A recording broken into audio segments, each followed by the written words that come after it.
For this lecture, I'll be using Camel Up to discuss metagaming.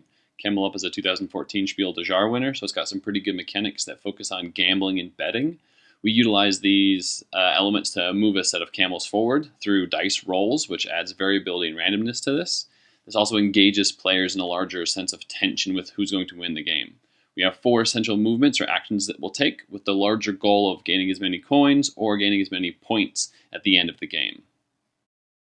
Thematically, we are members of the Egyptian high society, and we're gathering in the desert with one simple goal: to gain the most money, to back the right camel, and to win the race. We're aware, though, that it's not the fastest camel, but it's the camels that position themselves the best at the end of the round that will win the game. So the first thing that we need to do within this game is set up the basic board. In order to do so, we need to set our camels out on the track. We do this by taking all the dice out of the pyramid, rolling them randomly, and then positioning the camels. So in this instance, we roll 3 2s, 1 3, and a 1. So we put that one spot first, which is green. It goes in that one spot according to the board here. We then stack the other camels on top of each other. So we'll put blue on bottom, yellow in the middle, and then white on top. This determines their order. So the camel that's actually on top is in a higher order. And then we put that number 3, red, that's out there. So in this case, red is first, white is second, yellow is third, blue is fourth, and green is fifth. This sets up that general structure. We put the dice back in our pyramid, and we'll utilize this to roll 1 dice per round from here on out. One of the actions players have available to them during the game is to select a tile piece. And these tile pieces allow their actions to either move a camel forward or backwards. The +1 is a space forward, and the -1 is a space backwards. Whenever a camel lands on it, they move that direction. In addition to it, all the players are given these player cards. These are all the colors of the camels, and this allows us to bet on the winner and the loser. At the start of the game, players are given 3 coins. This allows us to bet on where we're going to put our camels. And then the goal of the game is also to get as many coins as possible. So that's the end goal. With most points, you win. One of the ways that you get points in this game is by betting per leg or per round. And so in order to do so, one of your actions is to select a camel, color of the camel. And you're going to bet that camel to come in first. It's going to come in the first one of that entire round. So the first player, if you collect this, you will get 5 coins if your blue camel comes in first, and then 1 if your camel comes in second, and you'll actually lose a point if it comes in third, fourth, or fifth. So these little tiles are again for each color, and what you do is after you roll, you move all the camels forward. Once all the dice have been rolled, you are looking to have your camel on top or the furthest out in front in order to receive these. The first one's worth 5, the second one is worth 3 coins, and then the last one is going to be worth 2 coins, which we have here. So again, this is one action that a player can do during their turn, is to collect these tiles. Another action that you can do, as I mentioned before, is place one of your own personal character tiles. Again, 1 backwards or 1 forwards. So what you're going to do is you're going to take this tile and you're going to lay it down on a space on the board. It's illegal to put them right next to each other, so you have to put one at least a space apart. So you're hoping to manage camels effectively in order to make sure that the one you want to win is going to be in the lead. So what will happen here is that if the dice are rolled, say the white is rolled and the blue is on top of it, then it'll go to that tile. It'll then move an additional spot in one direction. In this case, that would have been backwards 1, and there's always 1 to go forward. Utilizing these tiles is one way that you can really change the dynamics of the game, and this also is one way to kind of encourage that metagaming element. So again, +1, that tile is going to help you move a set of camels forward. So in this case, if you wanted blue to be first, you might put a +1 there in hopes that that white one is rolled. Blue would then go on top of everybody. So this can change dynamics as well if you have different organizations of camels. So in this case, if you have yellow on top, you have that +1, it's going to move yellow forward. So this can just change the way that you engage with the game. Another action that you can do is you can roll. And when you do roll, you take one of these +1, which gives you 1 coin tile. So it's a reward for actually moving the camels forward in some way. So there's a stacked pile of those. You will always get that every time you go to roll. The roll mechanic is unique within this game in that you have this tower that you build when you set up the game. And what you do is you shake it up a little bit. You then turn it upside down. There's that little slide mechanism. The dice will fall on top of each other. You open it up. You can leave 1 dice. So in this instance, we would have rolled 2, so the yellow camel in that case would go 2 forward. And so then you put it on its little hut, and that dice then goes to rest. So that's the roll action that you're able to take during the game. Another action that you can do during your turn is to bet on the overall winner or the overall loser of the camels. So this is where your kind of character cards come into play. So what you'll do is you'll select one of those. In this case, we'll select the white one. And over in one of those corners, you'll notice that there's that darkened camel up top. That means it's the winner's bracket. So you're going to bet at the end of the game, the white is going to win the game. In this case, we have the darkened one at the bottom. This means that we're going to bet that orange is going to take last place in the overall structure of the game. Overall, you have 4 moves within this game. You can take a betting tile for the camel you think is going to win the round. 2, you can place a desert tile to move someone forward backwards. 3, you can bet over the overall winner or loser. And 4, you can take a pyramid tile, which is that 1 coin, and then roll the dice.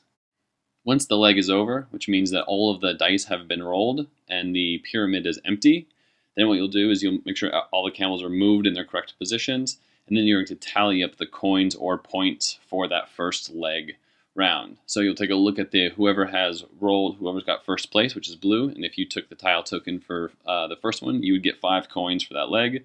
If you had the second one, you'd then get 3 as well. If the blue was in second place, then you'd get 1. So during this round, you get all of the points that you've collected up. Green, if you had taken this one, you would have lost points. You would also tally up the points that you got for moving camels forward. So that's that 1 per round. And then you start over again. You put all the dice back in the pyramid, and you start rolling again. That's the basic structure of Camel Up. And so a lot of the tension then comes from your negotiation of gambling and betting within this context. So a lot of the metagame elements, the interactions that you have with other players, the conversations that you have, stem from being able to negotiate, utilizing these tiles here, and positioning camels in different ways. Typically you play through 3 or 4 legs, utilization of all the dice, before you have somebody cross that point. So a lot of that tension comes from when and how soon you place your bet on the winner, the overall winner and the overall loser, how you negotiate with other players and trying to move some camels forward and some camels back, and then really just talking to people, making side bets, having fun interactions with the tension that builds from this gambling element. Now that I've given you a general overview of Camel Up, I want to move on to the lecture content and try to illustrate how some of these larger metagame elements maybe connect with the game and how we might start to think about these as they apply to the games that we're making.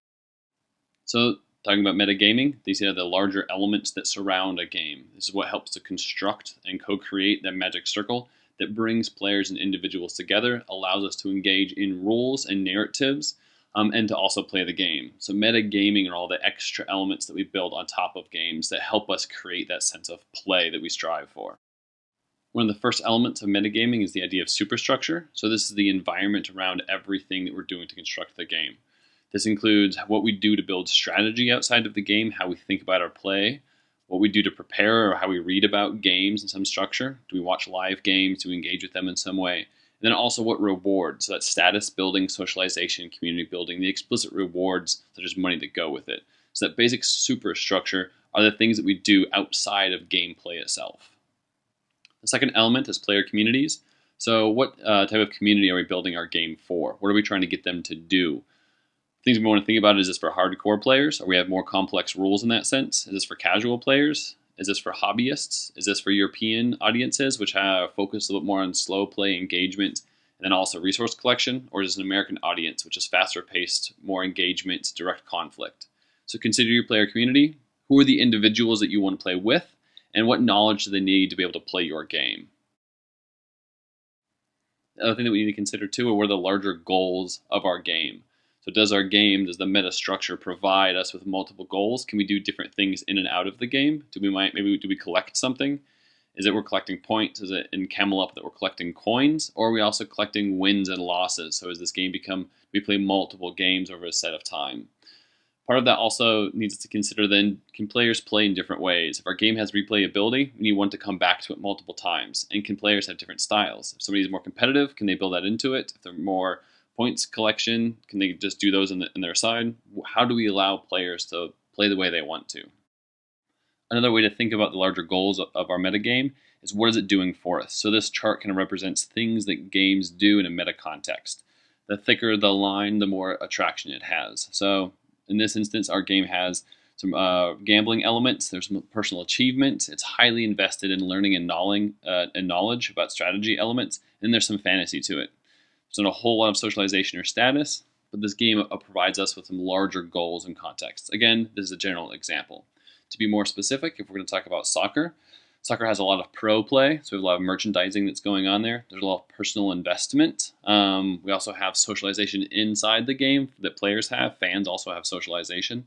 There's maybe some fantasy back and forth between fandom and recognition, and then learning and knowledge and status is all combined. So soccer as a sport has a lot of metagame elements that are built into it. There's a lot of things that are going on that make it a strong cultural game for many people to play. Another context, another game that illustrates this is Pokemon and the difference between card collecting and cartridge or digital versions. So in each of these, we have different interactions. The status in card collection is a higher element than we would in the cartridge collection. Being able to sell those cards, socialization then starts to bridge both of these things together. They both have achievement. The knowledge and the fantasy, those start to lean towards the digital interactions. So while it's the same game, the medium itself changes the interactions and what we're doing within those larger goals. To apply to Camel Up, we have the similar content that's interacting here, but we move some of those interactions to focus on what this game does itself. So we have some gambling elements. There's a high level of socialization, though, that happens. And we also have a bit of fantasy that we're out in the Egyptian deserts racing these things. The knowledge and strategy isn't huge. The status, we're not developing a lot of status in between the interactions or personal achievements. We really focus on socialization within this context. So one thing that we may consider when we're making our own games is to take that exact diagram and utilize it to deconstruct your favorite game. What is it doing that you like? And then to think about a couple of things. One is what components make that game compelling? Why do you like this? And what are the metagame elements that are built into it? And then two, of these game elements, what are you seeking to bridge or to transfer into your own game?